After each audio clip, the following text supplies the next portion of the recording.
சுகர்னா முதல்ல என்ன அப்படின்னு பார்ப்போம். ஏதாவது ஒரு இனிப்பு எடுக்கிறோம், இல்லாட்டி ஏதாவது ஒரு உணவு எடுக்கிறோம் அப்படின்னா, எந்த உணவு எடுத்தாலும் ஒரு கட்டுக்கோப்பாக நம்ம ரத்தத்தில் சர்க்கரை அளவு இருக்கும். அது கட்டுக்கோப்பாக இல்லாமல் ரத்தத்தில் சர்க்கரை அளவு அதிகப்படுத்தி காமிக்குது அப்படின்னா அதான் வந்து சுகரு. இந்த சுகர்னால பக்க விளைவுகள் வந்து ஒரு 4 விதமாக பிரிச்சுக்கலாம். எந்த மாதிரினா, ஒன்று நரம்பை பாதிக்கிறது, இன்னொன்று கண்ணை பாதிக்கிறது, இன்னொன்று கிட்னியை பாதிக்கிறது, கடைசியாக இதயத்தை பாதிக்கிறது. கேலஸ்ன்னு சொல்லக்கூடிய மறு மாதிரி பெரிய அளவுக்கு இது வந்து கட்டை விரலுக்கு அடியில் ஒரு சின்னதாக மறு மாதிரி தடிமான ஒரு சதை உருவாகும். இதை நம்ம கண்டுக்காத பட்சத்தில் இது நாளடைவில் என்ன ஆகும் அப்படின்னா, அது சின்ன சின்னதாக பெருகி பெருகி பெருகி சின்னதாக ஓட்ட மாதிரி லைட்டாக உண்டாகும். நம்ம சித்த மருத்துவத்தில் ஆவாரை குடிநீர் கஷாயம்னு சொல்லுவாங்க. சமூலம்னு சொல்லக்கூடிய ஆவாரை இலை, பட்டை இதெல்லாம் எடுத்து நிழலில் உலர்த்தி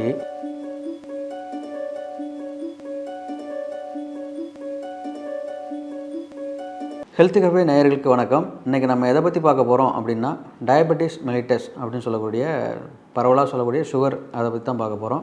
நம்ம சித்த மருத்துவத்தில் இதை வந்து மதுமேக நோய் இல்லாட்டி நீரிழிவு நோய் அப்படின்னு சொல்லுவாங்க. பரவலாக எல்லாருக்கும் உள்ள நோய் தான். சுகர்னா முதல்ல என்ன அப்படின்னு பார்ப்போம். ஏதாவது ஒரு இனிப்பு எடுக்கிறோம், இல்லாட்டி ஏதாவது ஒரு உணவு எடுக்கிறோம் அப்படின்னா, எந்த உணவு எடுத்தாலும் ஒரு கட்டுக்கோப்பாக நம்ம ரத்தத்தில் சர்க்கரை அளவு இருக்கும். அது கட்டுக்கோப்பாக இல்லாமல் ரத்தத்தில் சர்க்கரை அளவு அதிகப்படுத்தி காமிக்குது அப்படின்னா அதான் வந்து சுகரு. இதுக்கான காரணங்கள் என்ன அப்படின்னா, நிறைய காரணங்கள் இருந்தாலும் பெரிய அளவுக்கு நம்ம பார்க்கக்கூடியது வந்து ஃபேமிலி ஹிஸ்ட்ரி, அப்புறம் உடல் பருமன், இந்த மாதிரி ஃபிசிக்கல், அதாவது உடல் உழைப்பு ரொம்ப அதிகமாக இல்லாமல் ஒரு இடத்துல இருக்கிறது, இந்த மாதிரி பெரிய அளவுக்கு இப்போ நம்ம காமனாக உள்ள காரணங்கள் இதுதான். சுகர் இருக்குது ஒரு ஆளுக்கு ஒரு 5 வருஷமாக 10 வருஷமாக இருக்குது அப்படின்னா, அது எந்த மாதிரி ஒரு பக்க விளைவை கொண்டு வரும் அப்படின்னு முதல்ல பார்ப்போம். இந்த சுகர் வந்து இப்போ வந்து பரவலாக எல்லா இடத்துலையும் இருக்குது. நிறைய பேர் மருத்துவ முறைகள் பின்பற்றுறாங்க, டாக்டரையும் அணுகிறாங்க, கண்ட்ரோலையும் வச்சுருக்கிறாங்க. இருந்தாலும் அந்த பக்க விளைவும் கூடயே இருக்குது. ஏன்னா இல்லை வராங்க, ஒரு பேஷண்ட் வராங்க, நம்மக்கிட்ட சொல்கிறாங்க, டாக்டர் நான் வந்து சுகரை வந்து எப்போதுமே ஒரு 140க்குள்ளேயே வச்சுக்கிறேன், எனக்கு ரொம்ப அதிகமாக போகலை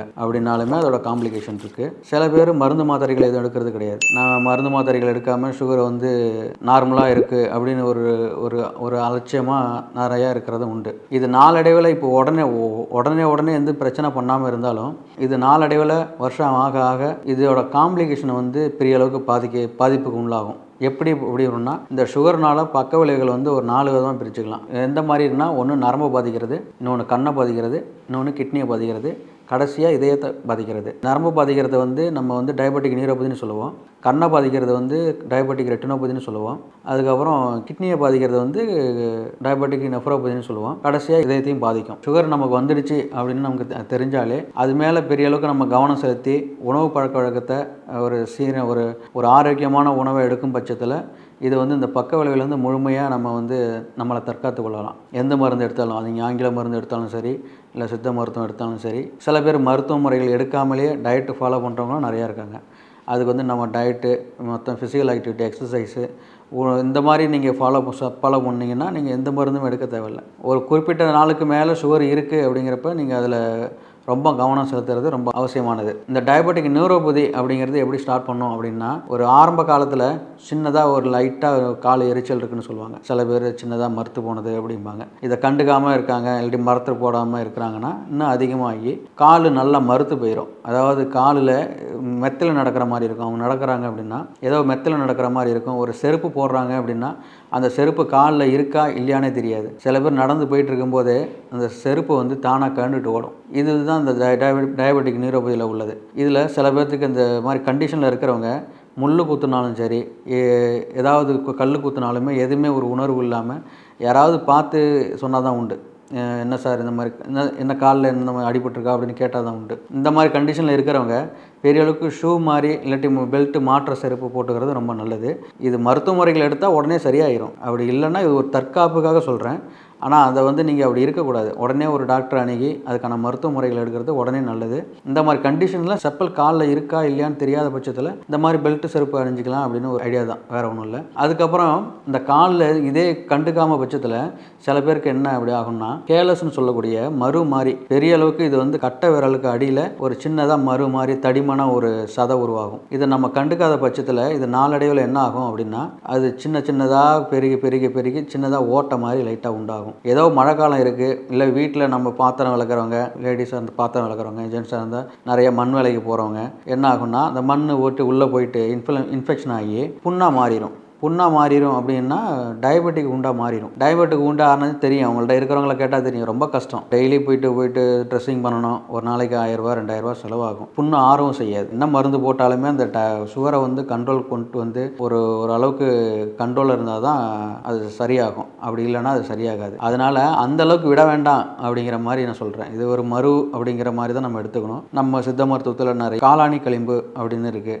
ஏதோ ஒரு நாட்டு மருந்து கடையில் போயிட்டு காளானி களிம்புன்னு கேட்டால் தருவாங்க. அந்த கேலசன் ஃபார்முக்கு இந்த கட்டியாக தோல் இருக்குது பாருங்கள், அதில் வச்சுக்கிட்டே இருக்கீங்கன்னா ஒரு 4 நாள் 5 நாள் வைக்கிறீங்கன்னா அது குறைஞ்சிரும். அதுக்கப்புறம் லைட்டாக எரியிற மாதிரி ஏதாவது தெரிஞ்சுன்னா விட்டுட்டு அது மேலே தேங்காய் எண்ணெய் தடவுறது அப்படின்னாவே அதுக்கப்புறம் அந்த புண்ணு ஆறிடும். இல்லைன்னா நீங்கள் இந்த விட்டுட்டீங்க அப்படின்னா இந்த மாதிரி டயபெட்டிக் உண்டு மாதிரி குழி மாதிரி வந்துடும். காலில் நல்ல பெரிய ஓட்டை மாதிரி வந்துடும் பெரிய அளவுக்கு. அது பெரும்பாலுக்கு கட்டை விரல் இடுக்குலையும் இருக்கலாம், குதிகாலுக்கிட்டையும் வரலாம், இல்லை நடு பாதத்துலேயும் வரலாம், எந்த இடத்துல வேணாலும் வரலாம். பரவலாக காணப்படுறது வந்து கட்டை விரல் பக்கத்தில் அந்த மாதிரி வரும். அந்த கேலஸ்ன்னு சொல்லக்கூடிய பிரச்சனை வந்தால் மட்டும் கொஞ்சம் கவனமாக இருக்கணும். அதுக்கப்புறம் வந்து விரல் இடுக்கில் புண்ணு வரும், சேற்று புண்ணு மாதிரி இருக்கும். பெரிய அளவுக்கு சிண்டு விரலுக்கும் இன்னொரு பக்கத்து விரலுக்கும் நடுப்பற அந்த புண்ணு வரும்.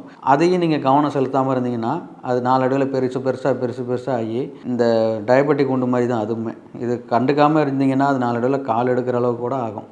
அதனால் அது நீங்கள் கட்டாயம் அதில் ஒரு கவனம் செலுத்தி அதுக்கான மருத்துவம் பார்க்குறது ரொம்ப நல்லது. அதுக்கப்புறம் பார்த்திங்கன்னா கெண்டை காலுக்கு வந்து கவுதுன்னு சொல்லுவாங்க பேஷண்ட்டு. எனக்கு நடக்கிறப்ப ஒரு 100 அடி நடக்கிறேன்னா என் கெண்டை காலை கவுது டாக்டர் அப்படிம்பாங்க. அது வந்து கிளாடிகேஷன் பெயின்னு சொல்லுவாங்க. அதாவது ரத்த ஓட்டம் கம்மியாகிறது கெண்டைக்கால் சதையில். அது நம்ம ரத்த ஓட்டம் கம்மியாக இருக்கிறதுனால அதை நீங்கள் அலட்சிய போக்காக விட்டுட்டோம் அப்படின்னாவே அது மேற்கொண்டு மேலும் மேலும் பிரச்சனை இருக்கும். இது அவசியமாக ஒரு டாக்டரை பார்த்து ஒரு அணுகி, எல்லாமே ஒன்று தான், ஒரே விஷயந்தான். சுகரை நார்மலாக கொண்டு வந்து அதுக்கான பக்க விளைவுகள்னு தனியாக சித்த மருத்துவத்தில் நிறைய மருந்துகள் இருக்குது. சுகரை மட்டும் குறைக்கிறது மட்டும் கிடையாது, பக்க விளைவுகளை குறைக்கிறதுக்கான மருத்துவ முறைகள் நிறையா இருக்குது. அதை நீங்கள் பின்பற்றும் வகையில் இந்த மாதிரி பக்க விளைவுகள் எதுவும் இல்லாமல் நார்மலாக லைஃப்பை கொண்டாட முடியும். சரிங்களா? அதுக்கப்புறம் என்ன பார்த்தீங்கன்னா, பெரிய அளவுக்கு இதில் தோல் சம்மந்தமான பிரச்சனை நிறையா வரும். சில பேர்த்துக்கு வந்து ஷோல்டர் ஜாயிண்டில் எலும்பு தேய்மானம் அதிகமாகி இந்த கையை தூக்க முடியாது. கையை தூக்குனா ரொம்ப பெயினாக இருக்குன்னு சொல்லுவாங்க. சில பேர்த்துக்கு கண் புரை விழுந்திருக்குன்னு சொல்லுவாங்க. போயிட்டு ஒரு ஆப்ரேஷன் பண்ணுவாங்க, அப்புறம் மறுபடியும் இந்த கண்ணில் வரும், மறுபடியும் ஆப்ரேஷன் பண்ணுவாங்க. இந்த மாதிரி பக்க விளைவுகள் சொல்லிக்கிட்டே போகலாம். இந்த மாதிரி நிறைய காம்ப்ளிகேஷன் இருக்குது. இந்த காம்ப்ளிகேஷனுக்கான மருத்துவ முறைகள் என்னென்னா ஒன்றே ஒன்று தான், சுகரை கண்ட்ரோல் கொண்டு வரணும். அதுக்கான மருத்துவ முறைகளை சரியாக பண்ணணும். அதுக்கான உணவு முறைகள் என்ன அப்படின்னு முதல்ல பார்ப்போம்.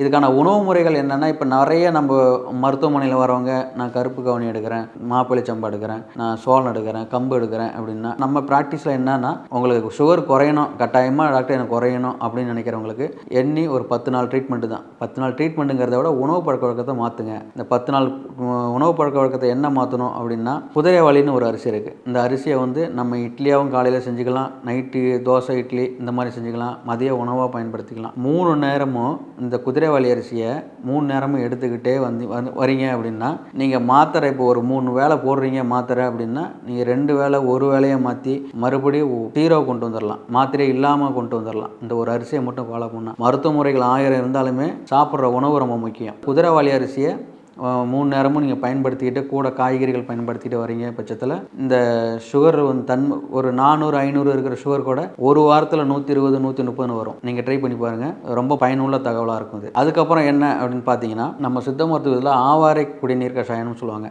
ஆவாரை இலை, சமூலம்னு சொல்லக்கூடிய ஆவாரை இலை, பட்டை இதெல்லாம் எடுத்து நிழலில் உலர்த்தி அதை கஷாய முறையில் ஒரு 300 ml தண்ணி விட்டு 100 ml வற்ற வச்சு அதை வந்து அரை கிளாஸ் மோரில் விட்டு தான் சாப்பிட்ணும். சுகர் நோய்க்கு வந்து பெரிய அளவுக்கு மோரில் விட்டு சாப்பிடலாம். ஏன் அப்படின்னா, இந்த ப்ரீபயோட்டிக் ப்ரோபயோட்டிக் அப்படின்னு சொல்லக்கூடிய இந்த வயிற்றுக்கு நல்லது செய்யக்கூடிய பாக்டீரியாவில் சேர்ந்து போகிறதுனால உங்களுக்கு அந்த சுகர் லெவலில் கம்மி பண்ணும்.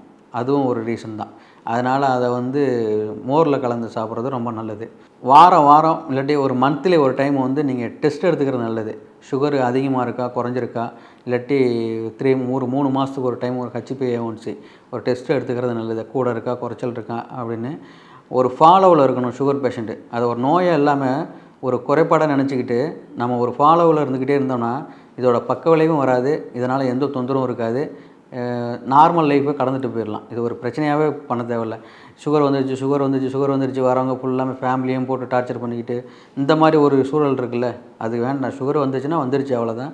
நார்மலாக இந்த ஃபாலோ பண்ணுறீங்க, இது நான் சொன்னதை மட்டும் ஃபாலோ பண்ணால் போதும், நார்மல் ஆகிரும். அதுக்கப்புறம் இதோட காம்ப்ளிகேஷன் சொன்னோம் பார்த்தீங்களா, ஃப்ரோசன் ஷோல்டர்னு சொல்லக்கூடியது. இது வந்து சாதாரணமாக அடிபடுறதுனாலையும் வரலாம், வயசாகிறதுனாலையும் வரலாம். ஆனால் ஏன் இதில் நான் சொல்கிறேன் அப்படின்னா, சுகர் அதிகமாகிறதுனாலையும் இந்த மாதிரி பிரச்சனை நிறையா பேத்துக்கு இருக்கிறத பார்க்க முடியும். பெரிய ஆர்த்தரைட்டின்னு சொல்லுவாங்க.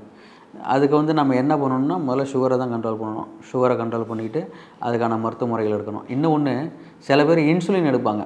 இன்சுலின் எடுத்துக்கிட்டு திடீர்னு வந்து நான் இன்சுலின் நிப்பாட்டலாமா, நான் மாத்திரையை இன்சுலின் நிப்பாட்டுறதுக்கு வழி சொல்லுங்கள் அப்படின்னு சொல்லுவாங்க. சுகருங்கிறது ஒரு நாளில் வந்து உங்களுக்கு இன்சுலின் போடுற அளவுக்கு வர்றது கிடையாது. அது டைப் 1ல் வேணால் உங்களுக்கு அந்த மாதிரி ஆப்ஷன் இருக்குது. டைப் 2 தான் பெரிய அளவுக்கு 90% பீப்புள் சுகர் டைப் 2 தான் இருக்குது. அதில் என்ன ஆகும் அப்படின்னா, முதல்ல டாக்டர் ஒரு வேளை மாத்திரை தான் கொடுப்பாப்புல. கட்டுக்குள்ளே இல்லாமல் இருக்கிறதுனால அப்புறம் 2 வேளை மாத்திரை, அப்புறம் 3 வேளை மாத்திரை, அதுவும் குறையாமல் இருக்கிறதுனால தான் அடுத்து இன்சுலின் போகிறாரு. நம்ம ட்ரீட்மெண்ட்டு பண்ணுறப்போ திரும்ப மறுபடியும் இப்படி தான் வரணும். இன்சுலினை வந்து அளவில் கம்மி பண்ணணும். அப்புறம் 3 வேளை மாத்திரையை 2 வேளையாக மாற்றணும், 2 வேளையை 1 வேளையாக மாற்றணும். அதுக்கப்புறம் தான் இந்த மாதிரி வரணும். இதெல்லாம் ஃபாலோ பண்ணணும் அப்படின்னா நிறைய ஆசனங்கள்லாம் இருக்குது. ஒரு 45 வயசு 50 வயசு உள்ள இருக்கிறவங்களாம் தாராளமாக ஃபாலோ பண்ணலாம். நிறைய ஆசனம், பச்சைமோத்திராசனம், இந்த வயிறை வந்து இறுக்கி பிடிக்கிற மாதிரி நிறைய ஆசன முறைகள் இருக்குது. அதெல்லாம் நீங்கள் ஃபாலோ பண்ணுற பட்சத்தில் இந்த சுகரை வந்து கண்ட்ரோலையும் கொண்டு வர முடியும். சுகர் இருக்குன்னே தெரியாது, நீங்கள் என்ன வேணாலும் சாப்பிட்லாம். நீங்கள் ஓரளவுக்கு கண்ட்ரோல் ஒரு 3 மாதம் கஷ்டப்பட்டு கண்ட்ரோல் பண்ணிக்கிட்டு இதை தான் சாப்பிட்ணும் அதுதான் சாப்பிட்ணும் அப்படின்னு ஒரு மைண்ட் செட் பண்ணிக்கிட்டோம்னா, அரிசியை மட்டும் தான் மாற்றிக்க போகிறோம். நீங்கள் அந்த அரிசியில் எதை வேணாலும் செஞ்சுக்கலாம். நான்வெஜ் நிறையா எடுத்துக்கலாம், முட்டை நிறையா எடுத்துக்கலாம், எந்த தொந்தரவுமே இருக்காது. சில பேர் என்ன பழம் சார் சாப்பிட்லாம் அப்படிங்கிறாங்க.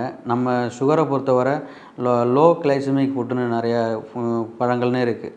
நம்ம ஆப்பிள், பேரிக்காய், அதுக்கப்புறம் நாவல் பழம், நெல்லிக்காய், இந்த கொய்யாப்பழம், இந்த மாதிரி பழங்களை வந்து நம்ம எடுத்துக்கலாம். நம்ம ரொம்ப கனிஞ்ச பழமாக எடுக்கக்கூடாது. ரொம்ப கனிஞ்ச பழமாக எடுத்திங்கன்னா அதில் சுகர் அளவு அதிகமாக இருக்கும். அதனால் செங்காய்னு சொல்லுவாங்க நம்ம ஊரில். செங்காய்னா பழத்துக்கும் காய்க்கும் நடுப்பகுதி, அதை வந்து எடுத்துக்கிறது நல்லது.